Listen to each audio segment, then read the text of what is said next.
El Titanic zarpó de Southampton rumbo a Cherburgo el 10 de abril de 1912 con unos 1.300 pasajeros a bordo, incluyendo al diseñador de la embarcación, Thomas Andrews, y al presidente de White Star, J. Bruce Ismay.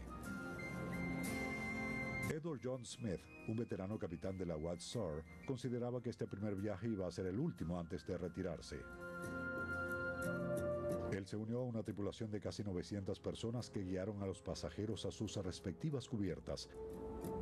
El lujo se hacía evidente de inmediato, al menos para los pasajeros de la primera y segunda clases. En primera clase había incluso un salón diseñado al estilo del Palacio de Versalles. Sin embargo, la verdadera joya arquitectónica de la nave era su escalera de madera de 5 pisos.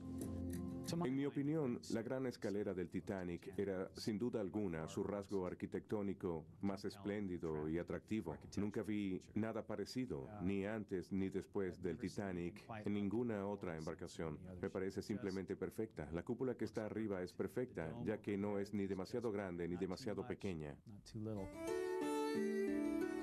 Aún así, la escalera no era del todo única. Había otras embarcaciones con escaleras que comunicaban las diferentes cubiertas. Si bien la elegancia del Titanic era innegable, su estilo no dejaba de ser anticuado. Los carpinteros de Harland y Wolff habían construido todos los muebles con el mismo patrón que habían usado en otras naves. Las alfombras y ventanales de vidrio esmerilado también repetían patrones viejos. En cuanto al estilo, no hubo innovaciones. Por extraño que parezca, el trabajo de decoración fue un tanto pedestre. Nunca he entendido por qué, teniendo la oportunidad de hacer algo verdaderamente diferente con el Olympic y el Titanic, se conformaron con los mismos patrones que habían usado en proyectos anteriores, tanto en las telas como en los diseños de algunos adornos de los salones públicos. Si bien el Titanic no estaba del todo actualizado en cuestión de estilo, tenía sin duda un alto nivel de seguridad. Además del fondo doble y de los mamparos herméticamente cerrados, esos mamparos tenían puertas herméticas que se podían cerrar y asegurar eléctricamente desde el puente. Aunque el plan original había sido poner 64 botes salvavidas, el total final de 20 ya estaba en exceso del límite legal para barcos insignia británicos de ese tamaño.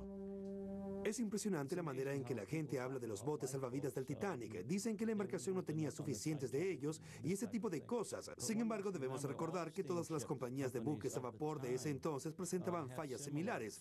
El número de botes salvavidas que se proveía estaba basado en el tonelaje, no en el número de personas que se llevaran a bordo. Es más, el Titanic contaba con más botes salvavidas de los que se requerían. Contaba con 14 botes de madera, 2 guardacostas de emergencia y 4 botes desarmables. Los marineros consideraban que la capacidad de los botes salvavidas de 1.200 pasajeros era suficiente para una embarcación que podía llevar a más de 3.000. Se suponía que los botes salvavidas solo servirían para transportar pasajeros de una nave dañada o incapacitada a una en buen estado. No se pensaba que debían tener espacio para que todos los pasajeros permanecieran en el mar abierto por un tiempo indefinido. Además, ¿por qué debían preocuparse Harland y Wolff si la ciencia había inventado un sistema inalámbrico que permitía a los buques comunicarse en medio del mar? Quizás este fue el mayor logro tecnológico del Titanic y también su dispositivo de seguridad más importante. Además, no se parecía al de ninguna otra embarcación del momento. Era la única embarcación a flote que llevaba un disco giratorio Marconi. El Titanic tenía 16 pernos funcionando en la periferia del disco. Aquella cosa giraba a una gran velocidad y cada vez que los electrodos se alineaban, saltaba una chispa entre ellos. Aquello provocaba más golpes y daba a la chispa del Titanic un tono muy musical. Una chispa se descargaba entre los electrodos 120 veces por segundo. Como resultado, el tono era claro y de alta densidad. Cuando el operador presionaba la llave, se completaba un circuito, dejando así que la corriente fluyera por el transmisor. Al abrir y cerrar el circuito, se creaban caracteres en código Morse que llevaban los mensajes. El tono en sí era lo que daba mayor alcance. No era la energía en bruto de la chispa, sino el tono. El momento en que vio los daños. Me pregunto por necesidad qué fue lo que vio Andrews durante su inspección. Me gustaría saber si él supo de inmediato que el agua estaba entrando también por otros lados. El caso es que en base a lo que vio, pudo estimar que en algún momento durante el hundimiento en el que ya se encontraban, el agua iba a llegar a las cubiertas no selladas y una vez ocurrido esto, el fin era definitivo. A pesar de las teorías que hablan de minúsculas grietas abiertas en el acero de la nave y de sus debilitados remaches, no hay evidencias contundentes de que alguno de esos dos factores haya jugado un papel significativo como causa del desastre. Lo mismo vale para la teoría de que el incendio de carbón pudo haber debilitado el casco. En pocas palabras, la colisión por sí sola ya era lo suficientemente terrible.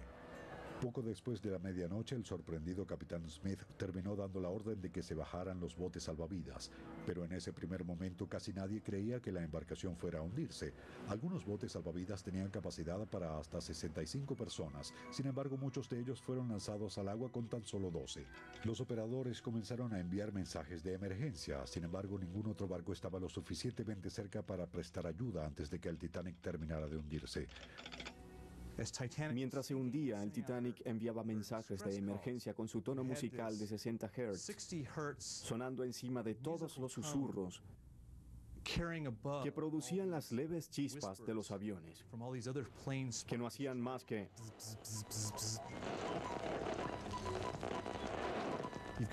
El tono musical del Titanic era muy claro y conciso. No cabía duda de que era él.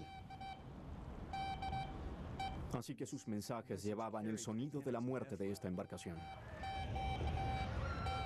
En un lapso de 3 horas, la pérdida de flotabilidad de la nave la aló hacia lo profundo, partiéndola en dos entre la segunda y la tercera chimenea. La nave se deformó desde abajo hacia arriba. Luego, cuando se quebró, el laminado de acero se desgarró, y eso fue lo que permitió el desmembramiento definitivo de la superestructura. La quilla era muy sólida y mantuvo unidas las secciones de popa y proa durante un breve periodo después del quiebre. Para entonces, la sección de la proa ya estaba hundida casi por completo y comenzó su descenso hacia el fondo. El resto de la historia trata de una tragedia humana, no de tecnología. Solo poco menos de 700 personas lograron llegar a los botes salvavidas. Más de 1.500 personas no llegaron nunca. Media hora después del hundimiento de la nave, la hipotermia había silenciado sus gritos desesperados. La nave Carpathia de Cunard fue la primera en responder a la llamada de auxilio. Llegó al lugar a la mañana siguiente y fue sacando a los sobrevivientes de los botes salvavidas. Entre ellos se encontraba J. Bruce Ismay de la compañía White Star. En Nueva York se inició una investigación en el Congreso prácticamente antes de que los sobrevivientes desembarcaran. Los informes viajaron por todo el país y el mundo, gracias a los servicios modernos de telégrafo instaurados en las redacciones de los diarios. La tragedia del Titanic se convirtió quizás en el primer espectáculo mediático de la historia mundial. Quizás sea por esto que el Titanic nunca ha dejado de estar presente en la conciencia de Estados Unidos. Después del hundimiento del Titanic se hicieron muchos cambios. El primer y más significativo de ellos fue, por supuesto, el establecimiento de la norma según la cual toda embarcación debe llevar botes salvavidas suficientes para acomodar a todos sus pasajeros. El gobierno hizo más estrictas las regulaciones que definían el uso de la telegrafía a bordo. Se dio prioridad a los informes de seguridad. Las rutas de navegación fueron desplazadas más al sur. Las prácticas con llamadas de emergencia se hicieron obligatorias en todas las embarcaciones para pasajeros y la compañía White Star hizo cambios específicos a las naves hermanas del Titanic. Sacaron al Olympic de circulación y la llevaron de regreso al astillero. Dejaron de trabajar en el barco 433, que luego se convirtió en el Britannic, y finalmente incorporaron los rasgos de la nueva legislación. Algunos de los más famosos entre estos son el casco doble, la extensión del fondo doble hasta el casco como tal, y la extensión vertical de los mamparos herméticamente sellados. No hay evidencias definitivas que sugieran que estas soluciones de ingeniería habrían tenido algún efecto significativo en el hundimiento del Titanic. Quizás los mamparos sellados hicieron más lento su hundimiento, pero de ninguna manera habrían podido impedirlo, ya que se abrieron demasiados de ellos como para que la nave pudiera mantenerse a flote. Quizás la lección que haya que aprender del Titanic sea que los logros de la tecnología pueden esconder puntos vulnerables. Pero el riesgo nunca se podrá eliminar del todo por medio de la ingeniería, por muy impresionantes que parezcan nuestras maravillas tecnológicas.